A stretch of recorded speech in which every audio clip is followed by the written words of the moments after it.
looking for some sleeves with blue eyes. 6-5. Francesco is going to sit there. Actually, I was so focused on that joke. Who's starting? It is Dimitris instead. So let's see how much he can capitalize off that. It's a curse of the featured match. The Yeah. rope decks Oh never no, look at wow. this. Dimitris sets a card, sets another card, and he's not playing a trap deck usually, so that's no good news for him here. Passing it over to Francesco. That must feel really nice when you lose the dice roll in top 16 in the feature match. Your opponent just sets 2 and passes. Francesco must be over the moon, but please stay focused in this one because you haven't won that game. There's so many utility options for all day. Oh, goodness gracious. And Seti discard. Horror gets to draw a card, gets to search the King's Sarcophagus. Not even an Ash Blossom here. Dimitris, what do you have in your hand? Wow, we get to search out the King's Sarcophagus, as you said, and then also draw. And Harp Horror already in the graveyard. That is definitely no downside. That doesn't even feel like a cost for that Seti. It's more of a reward, honestly. And it's the second time we see a Greek guy getting break in the stream. Seti is being summoned to the field immediately. I wonder how much the Orcust engine profits from the Horus cards, apart from, of course, you being able to discard your Darkness machines to the graveyard. Because discarding Harp Horror is a very good way. Discard Purulia now to send a level 8 It's Horus. Fualos, actually. It is Fuvalos, but still. They're very similar. Here in that scenario, it's basically the same because you can't activate them anyways. It's good to know that he had it just in case, but Dimitris didn't make any real moves there. So what are we discarding next? Oh, we're just discarding all. Oh, Armageddon Knight. That's a blast from the past. Phantom Darkness card. And of course, still basically the only deck where you're still playing it in. Duamutev now alt as well. That's so many attack points already. Those monsters are so big. And we have an even better normal summon than the Armageddon Knight being the Gearsu here. This is game already. It would be. It would very much be. Look at the stare from Francesco and Dimitris going, hey, I know you might have some interruptions from my effects, but how about I just attack you maybe? Maybe even calling Battle Phase immediately, staring Dimitris down. Dimitris is contemplating whether he has any options to stop this onslaught of monsters. Oh, and we're actually activating the Gearsu, so not quite Battle Phase yet. Gearsu sends the Nightmare Orcus to the graveyard. That one boosts attack points. And also Francesco is locked into darks for the rest of the duel of the game. I think he's fine. In fact, he is, and I think Dimitris was holding back there for a little while. Gizmek Orochi, the Serpentron Sky Slasher hits the graveyard. You should have seen Leo with that. That's one of his most favorite names to say in the entire game of Yu-Gi-Oh! Attack with Gearsu now, and Dimitris is contemplating just, I think the card that we are probably about to see, that is his last resort in this game, might be Super Polymerization, because I have seen it in his main deck list, which is pretty unusual for Snake Eye Azamina decks, but Dimitris has made the decision to include it, so I would not be surprised to see it there. Super Polymerization is being flipped up, and what do we remove here? Discarding the fusion spell Gearsu and the Imseti go to the graveyard, but now Happy and Duamutev get to trigger. Yeah, guess what? That's going to be crazy. Mud Dragon summoned. Oh, that's a very important one. Wait, does Duamutev doesn't remove, right? Happy adds to the from the graveyard to the hand, and Duamutev gets to draw. I think Imseti is the one that removes cards. Indeed. So I was thinking maybe if it doesn't target, you still have a game this turn with Happy can add up to 2 cards from the graveyard to the hand. Yeah. Which is not going to be too relevant, actually, because there's plenty of resources that you want to rather keep in the graveyard to utilize them. But Happy is crazy. It's still going to draw you 2 cards for this. And then you mean Duamutev, but yeah, absolutely, you're right. They're very confusing. The thing is, he hasn't even started playing, you know? Yeah, and I mean, getting back the Imseti ain't that bad either, right? You already summoned it out, so you can just have it in the hand again for next turn. It ain't. You can also add back the Fuvalos for a possible discard next turn for the Imseti. And also it doesn't provide any value in the graveyard, so that is fine. We're going to activate the Gizmek Orochi, the Serpentron Sky Slasher. Banish the top 8 cards of your deck face down. 2,450 attack. What a beaut. This brings so many memories back. Oh yeah. But guess what? It doesn't even really seem like we activated any of the Horus cards. Oh, there it happens now. Okay, we were just chaining the Gizmek on top of things. So Imsadi and Armageddon Knight back to the hand, and then the Dua Mutev. Guess what? It's different names. It's going to draw 3 cards now because the Gizmek was chained. Such great sequencing by Francesco, making sure there's another one on the field now. And I mean, you forced out the biggest interruption. You profited highly from it, and you haven't even started playing. You're still going to deal a lot of damage. I don't think time is going to be the issue here. We have 14 minutes left on the clock. However, not a single Orcust effect is activated in this sequencing. Not in this one, but Orcust Nightmare, of course, was already activated. Fair point. But there is still a zombie vampire to be activated, to be summoned. You might even go for just a negate here, because you already have everything set up, basically. What else is there in the extra deck of Francesco and Simoncelli that has rank 8? You can actually hard summon Dingirsu. How crazy is that now? Also, there's the Coach King Giant Trainer, which would, of course, need 3 level 8 3 monsters, which you do currently have, so that might be happening. Do you want to draw even more cards? That's the big question now. Yeah, I guess drawing cards is never too bad, but let's see. Of course, Horror is still in the graveyard, which is very relevant. Yeah, and oh, wait. Giant Trainer deals 800 damage for each card drawn. So how do we have another way of dealing burn damage? Because that would be absolutely massive. I mean, it has to be a monster that you have to draw, so it would be a little bit... Oh, but there's Dominus Impulse from the hand, right? So, what are we going after here? I mean, the good thing is we haven't even started activating. I mean, he can go to Dingirsu, send the back row, or attach from the banishment, and then go to Galatea. Yeah, true. And I mean, we use that impulse there on the graveyard effect of Harp Horror, right? Yep. As far as I'm concerned. So we prevented another Orcust monster coming to the field, but we still can transition into our Orcust part of the deck here quite well with Dingirsu and then Galatea possibly as well. And I'm pretty sure that Dingirsu can also attach face down cards or only machines from the banishment. I think it can only be Machine Dark Monster, and as long as there is a specification on the card, it can't choose face-down banished cards. Okay, let's see. We are going to look through those face-down banished cards, just in case. So, I mean, the way Francesco was looking at them is making me think that maybe that's possible. I mean, you have so many cards in hand, there is no way ever that you're running out of resources, so I would prefer... I mean, of course, I don't know his hand, and I don't know his deck list so well. Oh, you're actually going to target the Harp Horror. Is Harp Horror still at 1? By the way, Dingirsu can attach 1 machine, because back in the day you could attach Kagarians back to the graveyard. Oh, not even a Dark Machine? Yes. Oh, wow, that's big. That is very big indeed. So we go into the Galatea.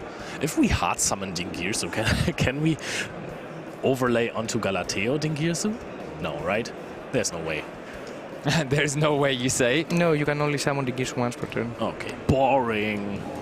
Okay, Galatea is being summoned. Impermanence is being activated in response, so you don't get to get your orchestrated Babel. What are you doing here in Francesco's shoes? Because now your field is kind of diminished. He's setting a card. Was that really it?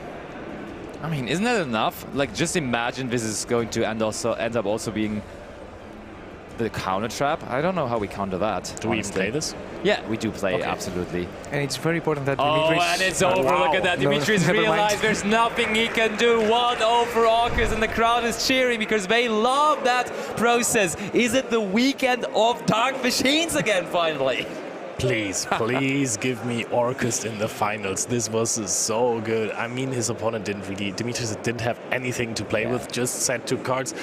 And then I really loved how Francesco played that, not trying to play into a Nibiru, not playing into anything. Yeah. Just going for those Horus monsters, plus the Girsu, and setting up the Serpentthorn Sky Slasher, perhaps maybe even knowing in Top Cut there is a good chance that you know parts of the deck lists of your opponents, that he has seen that there's a super polymerization, setting up that Gizmek Orochi, the Serpentthorn Sky Slasher, just to maybe go for that Harpy or Dua Mutev play. But maybe it was also just a coincidence that he tried to go for some damage. Just as a little add-on, because you raised the question of whether Harp Horror is still limited or something. No, it's at this point back to free, actually, completely unlimited. And that's why probably he brought that deck here to this tournament as well. I mean, of course I'm biased since Dimitris is on the team. However, I cannot not root for Orcust. One of the How best could you not? decks. How could you not indeed? Absolutely. Yeah, it's definitely also a fan favorite. I think people are just in love with the deck. I'm sure a lot of people at home right now are also rooting, seeing it back on the screen. We see definitely a lot of people in the venue right now being like, okay, oh, there's August. And it catches the attention of a lot of people watching right now. As you can see there on the screen right now. And look, the people waving Vincenzo over. Orofino is also sitting all there. the August fans, of course. And yeah, I mean, also, of course, another factor in that discussion, Francesco Simoncelli, obviously kind of a hometown hero here, at least a home country hero, being an Italian. So the Italians, of course, here in Bologna, trying to make another Italian champion. That's, of course, what now all the Italians are focusing on. They need an Italian YCS champion here in Bologna, and who can blame them? It's only like always an honor to have a YCS champ in your own country. We just had this in Lille with Noel, who took it all down, won the finals versus Julius Schwarzkopf, who is still in competition. And Noel also made top cut. Is he still in? Does anyone know that? I'm not 100% sure. He was in top cut. He won in top 64. I don't know about it currently, though. So he may be in, he may be out.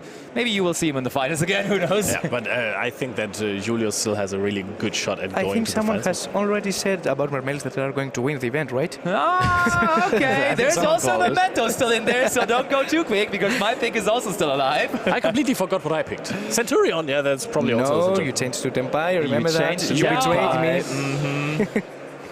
Yep, not changing their decks are going to be Tenpai these two Gaming, duelists now, because they're in the middle of their featured match. They're in the middle of top card. They're at top 16 right now, and game 2 is on their hands. So let's go over to the table again to witness that.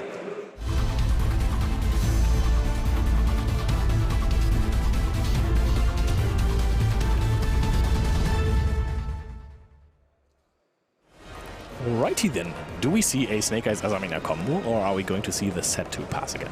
Nah, I think we're going to see some Snake Eye cards being activated here. I'm confident, and Dimitris looks confident as well. He's not putting cards to the Bound Trap zone. Immediately he goes for Bonfire, and that is immediately going to net him a Snake Eye card in advance. And I mean, that is a card that is put to the Spell Trap zone, and I think that's going to happen more and more in the combo as well here, but I think this time around he's going to be super happy with that Snake Eye Ash is being added. It is limited to 1 copy per deck, however, if you have the Bonfire to add it or 20 other cards in your deck, you're going to see it sometimes. There is now the Snake Eye Ash on the field, Poplar on there as well. Okay, Basti, so the Snake Eyes deck obviously has changed over the last couple of months. We have seen it for almost a year now in the competition. What are the goals right now for the Snake Eye deck? Yeah, so I think it has become more and more important to now access the Sinful Spoils part of the deck. Usually, you would only try to go for original Sinful Spoils, and original Sinful Spoils would then bridge into your Snake Eye cards. But now, that Sinful Spoils part is more important because Deception of the Sinful Spoils was released recently in Rota, and therefore you can now, with that, access the Azamina cards. And those are great because not only do you have Azamina Ilya Sylvia, a new fusion monster being a hard negate, which you're going to end on. But also, you do have Azamina Murcielago, which is the fusion monster you usually make before that. And Hollowed Azamina is designed in the way that you can just recycle it, so you can fusion summon multiple times with it per turn, and therefore you just have very, very powerful fusion monsters. And in that case of Dimitris Raphaelidis, those Azamina cards have just completely replaced the Fiendsmith cards that were used before with the Snake Eye deck. Indeed, it was just because Impulse is very strong, and you would rather have Impulse in your deck rather than Fiendsmith. Yeah, And true. speaking of Azamina, the set card is a Deception that will give access to Azamina Hallowed in order to bring up your fusion. Indeed, so that game plan is working out nicely for Dimitris. There is the Deception of the Sinful Spoils, activating its effect, sending the Snake Idea Bellstar, and that is going to now add us that Hollowed Azamina. I think Dimitris drew this card on the first game. Yeah. Now he's able to do what he is supposed to do with it, searching it off of the Deception, and now activating it to Fusion Summon. And I want to see how August fares against this kind of a field afterwards, because yes, the 2 set cards, they weren't really too strong, and actually it felt like after the super polymerization, Francesco didn't have too much going for him afterwards. So now we're going to see how this pans out when Dimitris actually gets to put up a full field. However, I also saw that there were Ash Blossoms and Impermanences in Francesco's hand in the last game, so he apparently plays hand traps, he just hasn't thrown any yet. That is correct. Maybe he just also didn't draw them. But right now, it's Dimitris piloting, Dimitris being in the lead. Still hasn't used the second effect of Snake Eye Ash to summon out a potential Flamberge. I mean, we may as well go for another level 1. Most likely Snake Eye Oak first. Yep, there it is. So, I mean, you're still, of course, playing the original Snake Eye cards, and those were the reason why Snake Eye in the first place always was that strong. And they are now just supported in a different way with those Azamina cards. I'm gonna say now, I was a big Orcust enjoyer when it was the top dog, when it was the best deck to beat. However, there is now a card that wasn't around back then, that is SP Little Knight, and I think SP Little Knight is incredible against the Orcust deck. You can banish those Harp Horrors, and then you can actually banish those valuable graveyard targets once again when they're on the field and an effect is activated. So I think that IP into SP is a crazy combo specifically against Orcust. You are so right. That is absolutely true. So I think Dimitris pretty safely is trying to set that up in the most original Snake Eye way of probably placing that IP Masquerena into the spell and trap zone with the Snake Eyes Flamberge. And of course, SP has the effect to banish not only from the field but also from the graveyard, which is very relevant in this matchup. Yes.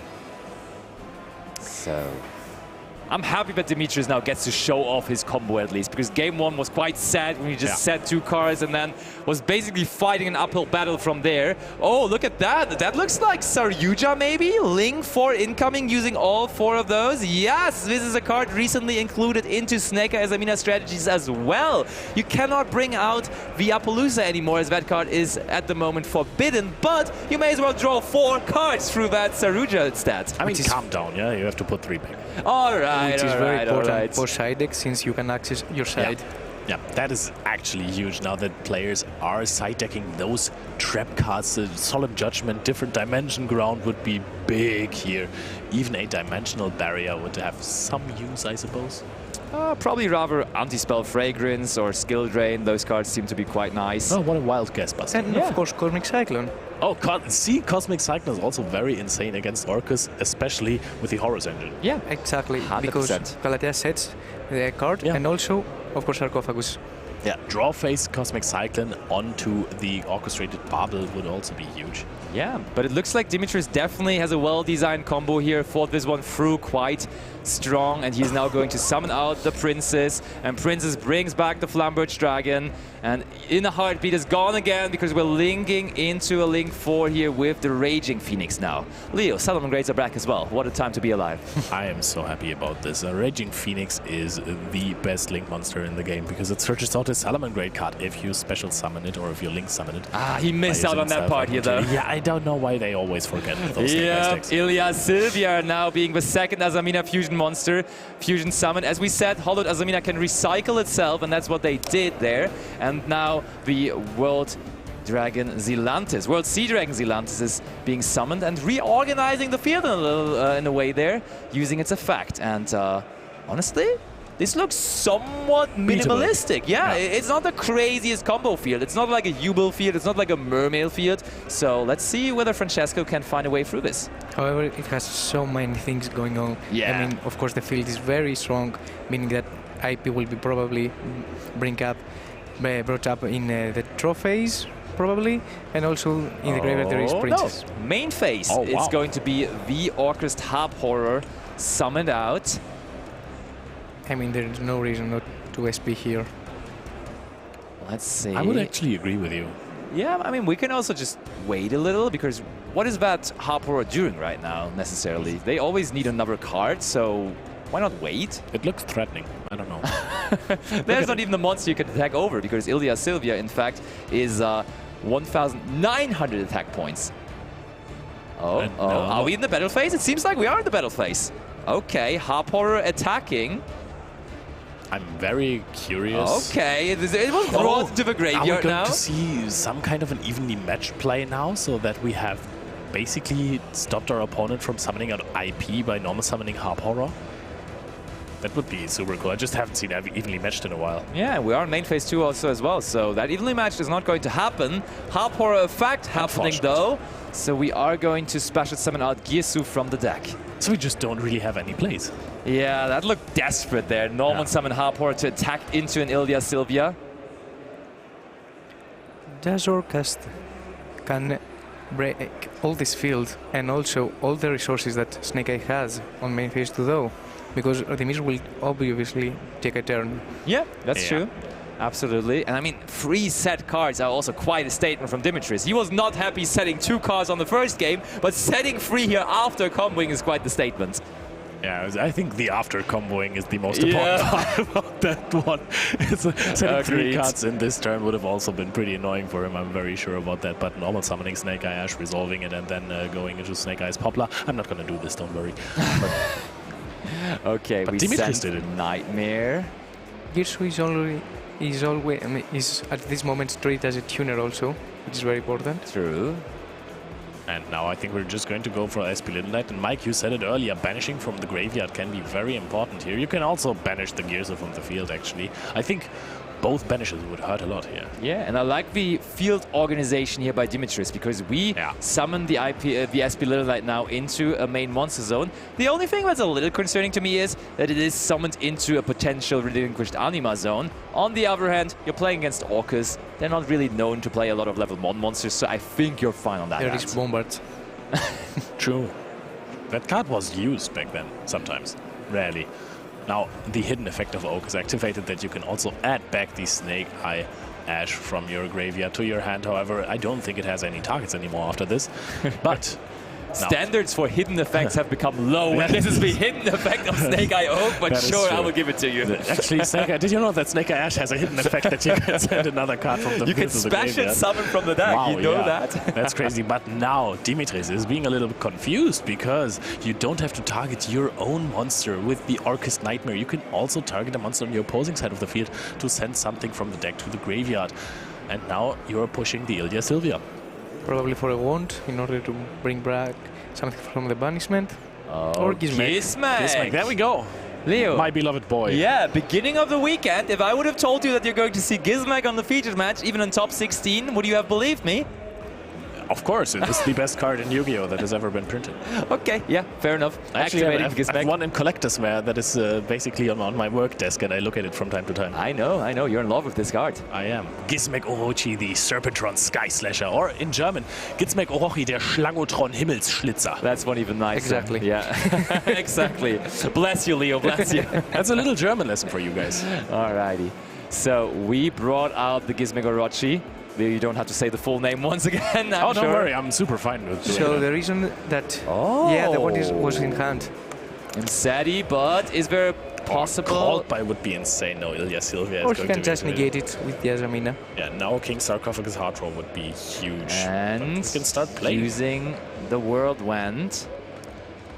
Why are we able to play here? Dingirsu, we have... I mean, there are still 3 set cards. Do any of them do anything here? And of course, the Super Polymerization is going to do a whole lot, taking care of both monsters on Francesco's side here. Tis a little much Snake Eye Ash discard. This is marvelous. Dimitris is going to go for some plays here. Summons out the Garura. It is, I'm very curious how he found space in the extra deck for that. Francesco packs up the cards because this is Dimitris' game, and now Francesco is going to opt to probably start in game 3, and I'm curious to see what the Orcus Taurus deck can put out if uninterrupted, if we're going to see that. Yeah, I mean, we saw it on feature yesterday.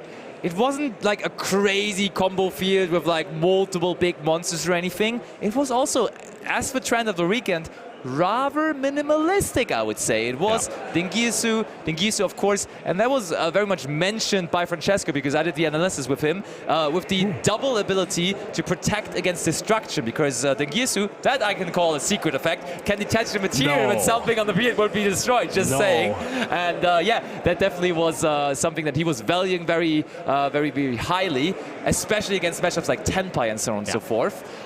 So that's going to be on the end field usually. Then, of course, we're trying to set up the counter trap as well, the Orcus Crescendo, which is another good thing to have a hard negate with that. Did you know that Crescendo also has a secret graveyard effect? Stop and it can search for a dark machine. It doesn't even have to search for an Orcus card, but it can also search the Gizmek Orochi, the Serpentron Sky Slasher. Oh yeah, number 5. I'm counting. Keep him coming. Keep him coming. However, it locks you to dark machine monsters. Yeah, and face effect.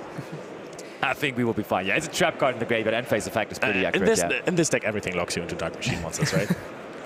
However, I truly believe that Orcus can establish a very good board going second, since, as we saw, there are a lot of extenders. and the horror engine is very good. And of course, Crescendo is an amazing card still to the day. For sure, and I mean, also a card, I mean, Leo, you actually, in your analysis with Julius, you were talking about that card. That is a very tough card to overcome going second, and Francesco is bringing it in from his main deck. Deck Lockdown is in the side deck of Francesco, and if that card comes down here, in this matchup... Yeah, it's huge. It's huge, it's very, very huge. So if he gets around this card, that might be problem. That might be trouble for Dimitris. Actually, which deck doesn't lose to it? It's incredible at the moment. I think almost all of the decks do.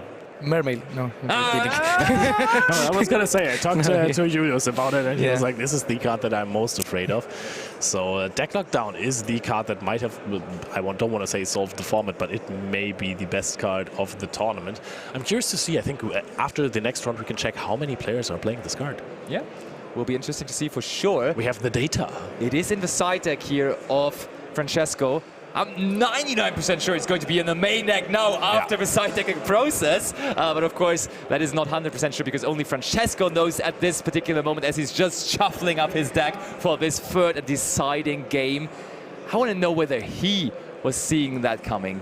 Like, entering the tournament with Orcus now sitting here in top 16. What a crazy run already. I mean, he wouldn't expect for sure, but I truly believe that he believes in his deck, and of course he's a very good pilot, and that's why he's in the top 16 of the YCS Bologna.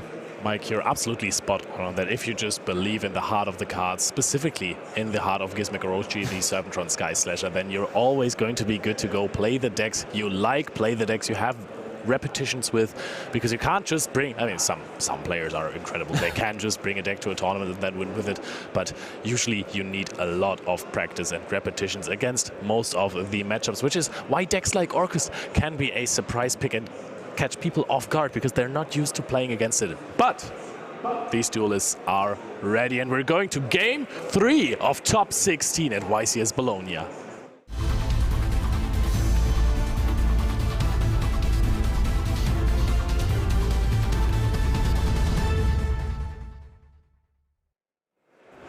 And in we go. And Leo, this deck may just be your most favorite deck of all time because there is not only the Gizmek Orochi, but also Cosmic Cyclones in the side deck. Wow. And you are apparently also in love now with deck Lockdown, so it doesn't stop there. Oh, and again we do start off with the Amseti, discarding the half horror. Wow, the crowd is already cheering, already celebrating. What a start for Francesco here in this third game. Just look at this stare when he knows that he did something phenomenal looking at his opponent. He's ice cold, man. Ice cold like a dark machine, man.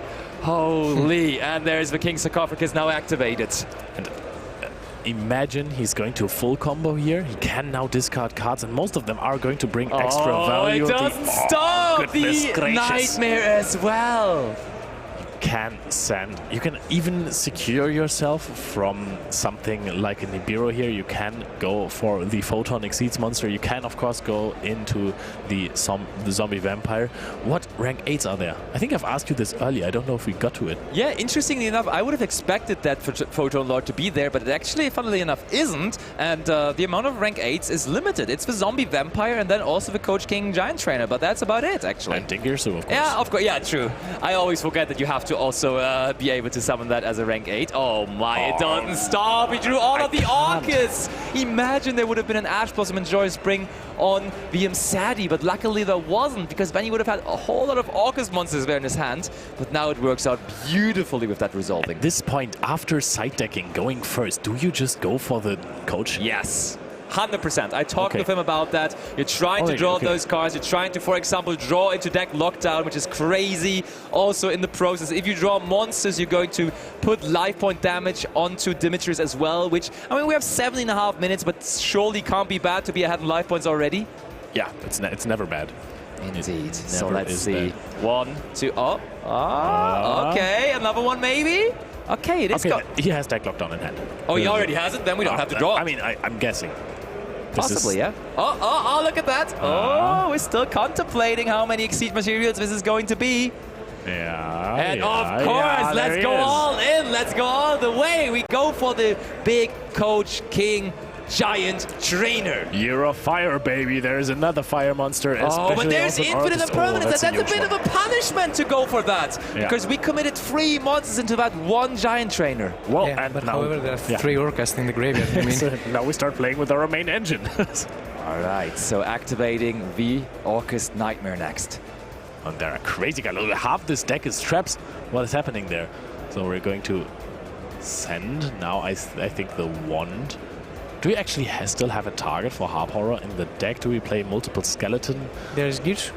Oh, of course there's always Gears. We have 2024. Yeah, I think Yusu was Sorry, after Mike. you played the deck, I'm right? sorry, Mike. Yeah, that is actually true. So we get to Link 2 now, which usually would be when it involves an Orcus monster, Galatea, and it also is here, being summoned into the extra monster zone. The Orcus Automaton. Would you go here for Crescendo or Return?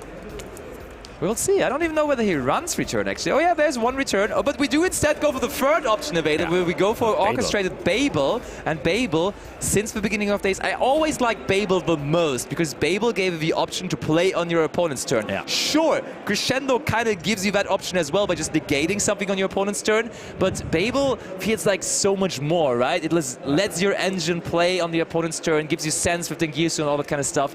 It feels way more valuable to me. It provides a lot more follow-up as Yeah. well. It provides a non-targeting send, which can be more impactful in some matchups. Yeah, agreed. And if your opponent removes it with something like Abis Feather Duster, you can just add it back to hand. That is absolutely true. And also it helps playing around Bestials, which is relevant. Oh, that's actually a very, very good point. And I think Dimitris was playing Bestials in his main deck, so they're certainly still in there. And there were formats where I was saying, yeah, Orcus is hardly playable at all at the moment because Bestials were so prevalent. So Bestials definitely usually a huge counter to the deck, but now with the Babel up, we're playing around it easily. I think we will see the classic Orcas combo, summoning Dengirsu, attaching the Horror, and then go to IP Masquerena. That would be cool too. You always ended up on IP Masquerena as well with the orchestrated Babel, recycling some of those resources. Most of the time actually with the wand that you then attached with the Dengirsu because you barely had any other way of recurring it.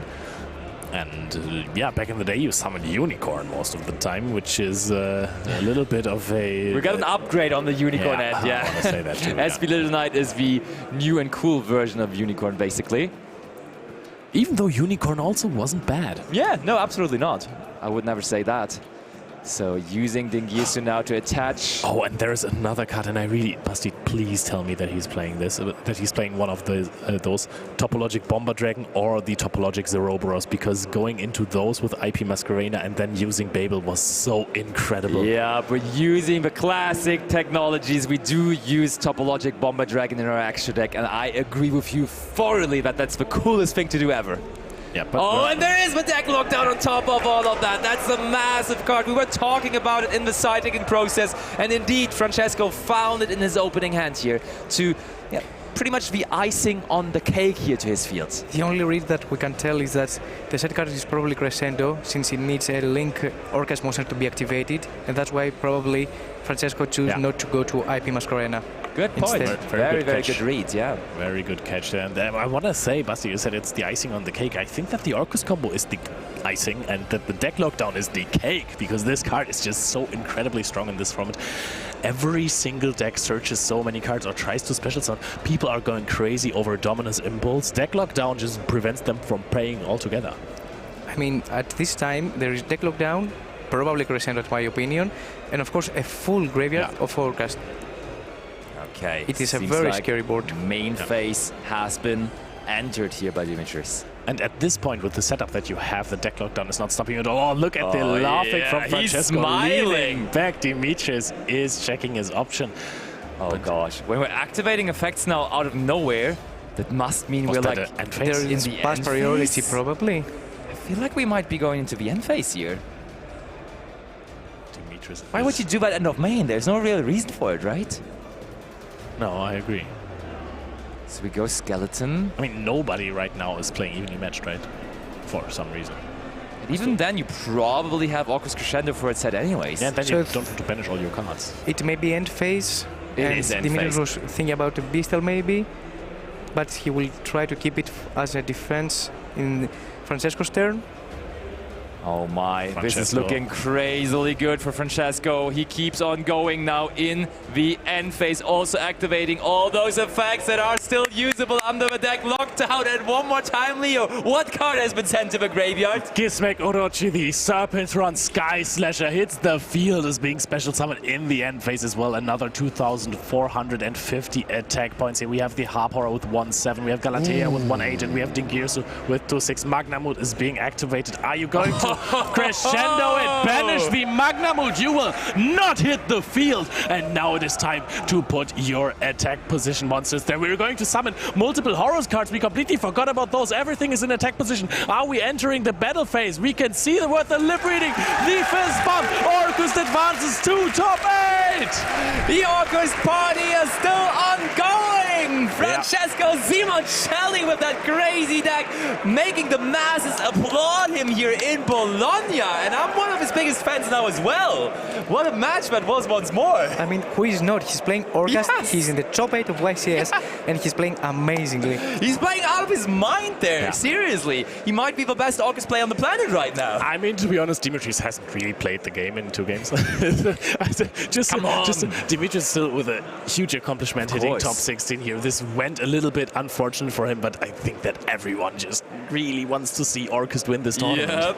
Can I say that I really love the interaction between Deck Lockdown and Galatea, Yeah. since he's setting the cards instead of adding them, so Yeah. it can be activated during Yeah. his turn to set a spell or trap. And in general, it was a pleasure for me to just watch all these Orcust effects on the opponent's turn, being able to do that through the orchestrated Babel, right? Just end phase this, end phase that, end phase that, like all of those effects that you usually could not use, but then the Babel just made all of that possible. Yeah, that is true. And of course, the absolute MVP in this game. You guys know what it is. It has to be Gizmek Orochi, the Serpentron Sky Slasher. It It's has such to a be, of strong course. card. It granted him a free draw in game 1, where arguably the game was over at that point anyways. After the super polymerization, we have seen the strength of the Horus engine, because Horus engine is such a great starter for you. You can get into your place with a zombie vampire, which wasn't even necessary at all. Didn't need it. If you have a free field, sometimes even if there is a field, just summoning 3 Horus monsters is incredibly effective, because you can just attack. King Sarcophagus also has another effect to just remove monsters when you're attacking them with the Horus cards. Your cards can only be removed by targeted removal, so Mirror Force, which is a very common card of course, is As we also all not in the know. cards anymore. So the Horus engine provides so much for you, apart from just being starters. And I mean, there is really another archetype that I can think of that has so much good synergy with horror stuff. Orcust is amazing deck, since he can discard any Orcust and can activate then the effect on the graveyard. Yeah. That is indeed true. So, you want to change your pick now, Leo? Yeah, come on. Now, honestly, I will even not allow it. I even forgot what I said initially, so I'm just going with Orcust now. I think you had Centurion, then changed to Tempai, and then to Orc. Yeah. But I mean, it's You will Orcust. get used to it. You will get used No, to no, it. no, He it's couldn't pick Orcust. that good of a You're deck the in one the to first say place. that. You're the one to say that Mr. Ninja is my favorite deck. Hasn't ever gotten a single Ninja card. It was for that tournament my favorite deck. What are you talking about? I mean, I at least stuck to it for a full tournament, right? Okay, fair enough, big Mitsu enjoyer, but I'm the biggest Gizmek Orochi fan there is, so I think I can get the exception. Can you tell again the name in the German once again? Thank you so much for Yeah, asking this, bro. why are you doing that, Mike? Gizmek Orochi, der Schlangotron Himmelsschlitzer. I agree. Signed by Mike. Okay. All right. Sounds about right. And it's pretty interesting to see that we, of course, now have Francesco with that Orcust strategy in top 8. So let's hear it from the man himself, interviewing his Tom Payne with our winner, Francesco. Let's go over. Thank you very much, Basti. I'm here with Francesco. Congratulations. Thank you, thank you. So you're now through to the top 8. How do you feel coming through? I'm really happy. I'm so happy, and I just only want to play the next game to advance the tournament. I hope to win the tournament, but we will see. So everyone, it seems, is cheering for you here as well. So that must be a good feeling. Yeah. Really. So tell me about the deck choice, first of all, because you're playing Orcust. Is this a deck you just picked because it's your favorite deck? Did you pick it because you think it's the secret spice that's going to take everything home? For this format, Orcust have a good matchup versus two of the most representative deck, so Tempai and Fire King Snake Eye, because Tempai can't destroy your spell trap set, so deck lockdown is we saw in the future one of the best cards of the format, and with Ninjutsu you can protect it from Storm, and with the counter, with the Crescendo, you can prevent Cyclone or something else. So it's a really good deck going first, and going second have a lot of cards that will break the board. So it's a good deck. I don't think he's the best, but it's a good deck. For sure. So, I mean, who can argue you're in the top 8? So let's have a little look at the first game here. I guess a very fortunate start for you. Your opponent just passes with two set cards. How are you feeling going into this? What's your plan? In this position, I start in the better way, or is Imseti discard Harp.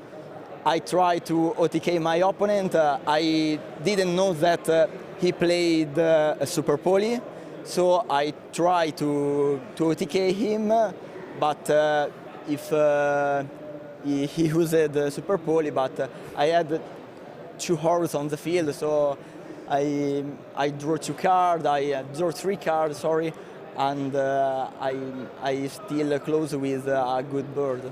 Yeah, so we actually see that in the next clip here, so maybe we can just go on to the next clip now. So you resolve the Horus, like this can't be something that's happening very often, right? Resolving the effects of the Horus monsters, or is it something you've done over the weekend? Were you catching players out with it? Not all people know all the effect of Horus, so and this was a good thing for this tournament, because Horus effects are a bit old, and Horus and Orcust deck are a bit old. And in this spot, I only want to draw 1 more card with the Orochi, because it's a random name plus and nothing else.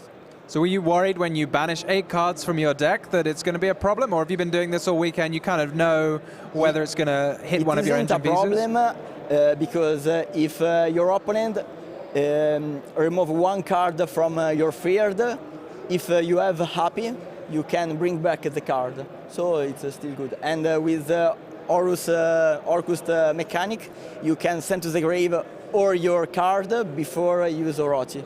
So one time that you have or your stuff in the graveyard or banish it face up, you can recycle it, and it isn't a problem.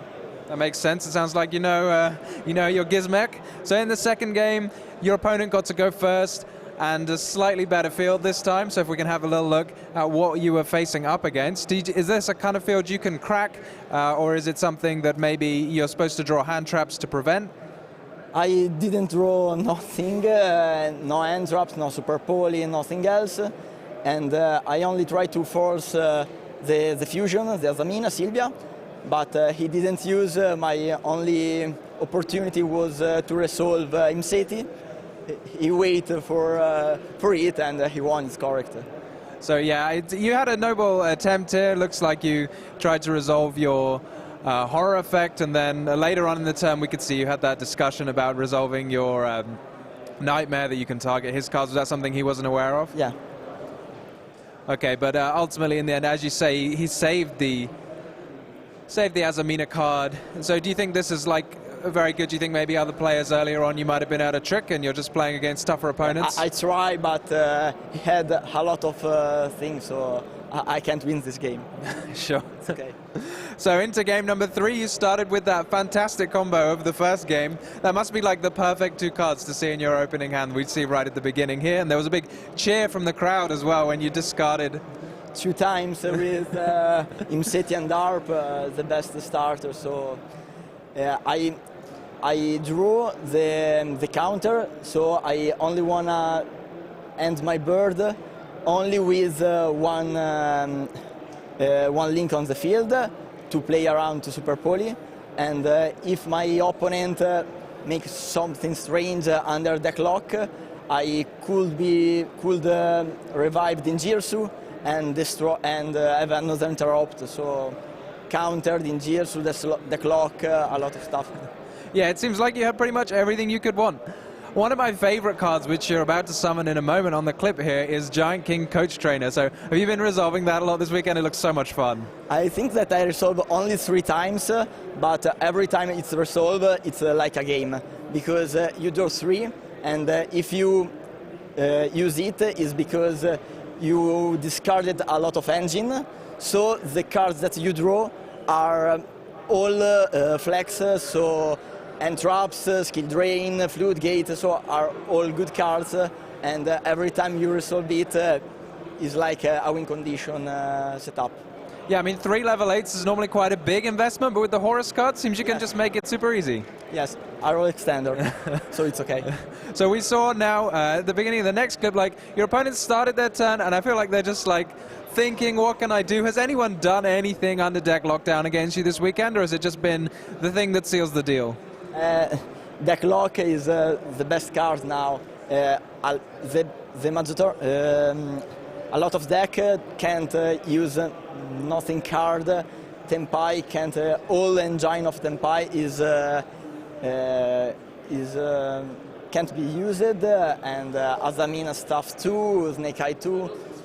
I don't suffer it because I can summon one from Banished, one from the graveyard, so it isn't a problem for me. And for the OTK, I can summon only 3 Horus from the graveyard and attack. Yeah, so it's okay. I could see you playing around it very nicely here. You're sending from the deck to the grave rather than summoning from the deck. It's all very neat. It seems like you've got this figured out. I can imagine deck lockdown for a lot of players. They just shove it in their deck and then don't think too much afterwards. Yeah, it's really strong. And then the last little bit of this game in the M phase, you chose to use that crescendo just to seal the deal. Yes, it is only because the game was ended. My opponent can't make something else on my turn, so it's a random activation because only for close the game. But it isn't important. I can hold it, but it isn't important. Well, all we can say is, you know, well played and congratulations. So you're through to the top 8 of YCS Bologna 2024, and we hope to see you further along in the tournament. And I think now I'm going to kick it over to Ed to possibly interview the rest of the top 8.